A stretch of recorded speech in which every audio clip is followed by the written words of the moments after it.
બનાસકાંઠાના સરહદી વિસ્તારના થરાદ ખાતે પ્રધાનમંત્રી નરેન્દ્રભાઈ મોદી આવી રહ્યા છે। ત્યારે જે રીતે બનાસકાંઠામાં છેલ્લા ઘણા સમયથી પાણીની વિકટ સમસ્યા છે, ત્યારે વિવિધ પ્રકારના ખાતમુહૂર્તમાં પાણીની સમસ્યાઓને દૂર કરવા માટે પણ અનેક યોજનાઓના અહીંથી ખાતમુહૂર્ત થવા જઈ રહ્યા છે। તો આગામી સમયમાં ચોક્કસ ભૂગર્ભ જળની સમસ્યાઓ કંઈક અંશે હળવી થવાની પણ સંભાવનાઓ છે। ત્યારે આવો સાંભળીએ શું કહી રહ્યા છે બનાસ તક સાથેની વાતચીતમાં બનાસકાંઠાના સાંસદ પરબતભાઈ પટેલ। રિપોર્ટર રાજ કચ્ચર, બનાસકાંઠા। જ્યારે પહેલી વાર સરહદી વિસ્તારમાં પ્રધાનમંત્રી આવી રહ્યા છે, ત્યારે આજનો કંઈક અનેરો માહોલ જોવા મળી રહ્યો છે। જે લાખોમાં પબ્લિક અહીંયા ઉમટી રહી છે, મહિલાઓ ઉમટી રહી છે, અનેક જે નાની વિદ્યાર્થીઓને છે એ તો એવું કહી રહી છે કે આજે દિવાળી તો ગઈ, પરંતુ આજે ફરી એકવાર બનાસકાંઠામાં દિવાળી જેવો માહોલ સર્જાયો છે। મારી સાથે બનાસકાંઠાના સાંસદ પરબતભાઈ પટેલ જોડાયા છે। સાહેબ, શું કહેશો? સરહદી વિસ્તારમાં પ્રધાનમંત્રી આવી રહ્યા છે, કરોડો રૂપિયાનું અહીંયા ખાતમુહૂર્ત થવાનું છે, લોકોમાં કંઈક અનેરી ખુશી જોવા મળી રહી છે।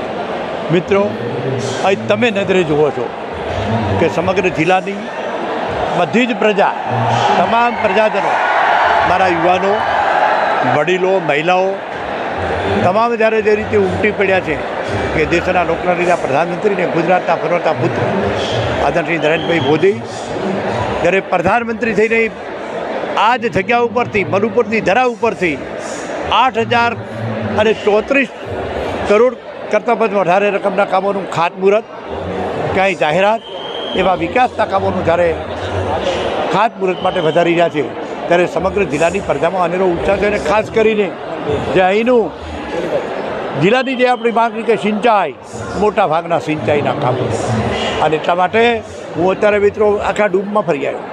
જે પ્રજાજનો એટલા ઉમળકા સાથે આવ્યા છે, મારી મહિલાઓ પણ એટલા ઉમળકા સાથે આવી છે કે સાહેબ ક્યારે આવે, અમને વધારવા માટે, એમના હોવાનો લેવા માટે, એમનું સ્વાગત કરવા માટે જ્યારે મિત્રો પધારી રહી છે, ત્યારે ખૂબ અનેરો ઉત્સાહ છે।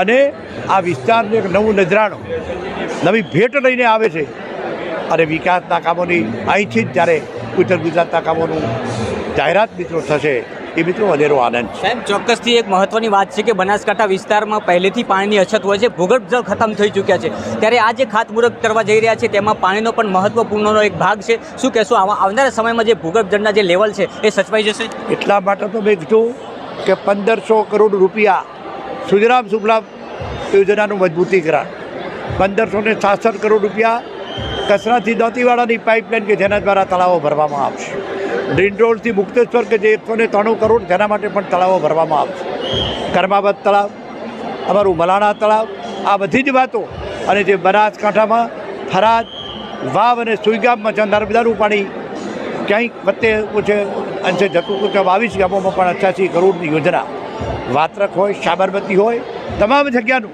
જ્યારે ઇરિગેશનને જે મહત્ત્વ આપ્યું છે, સિંચાઈ અને પીવાનું પાણી, આ મિત્રો મહત્ત્વના પ્રશ્નો હતા। અને આ વાત લઈને જ્યારે સાહેબ આવે છે, ત્યારે એમનો અહીંના સંસદ તરીકે સમગ્ર જિલ્લાના પ્રજાજનો વતી ખૂબ ખૂબ આભાર માનું છું અને સાહેબનું સ્વાગત કરું છું। ચોક્કસ સાહેબ, બનાસ તક ન્યૂઝ નેટવર્ક સાથે જોડાવા બદલ ખૂબ ખૂબ આભાર આપનો। અને ખાસ કરીને મહત્વની વાત છે કે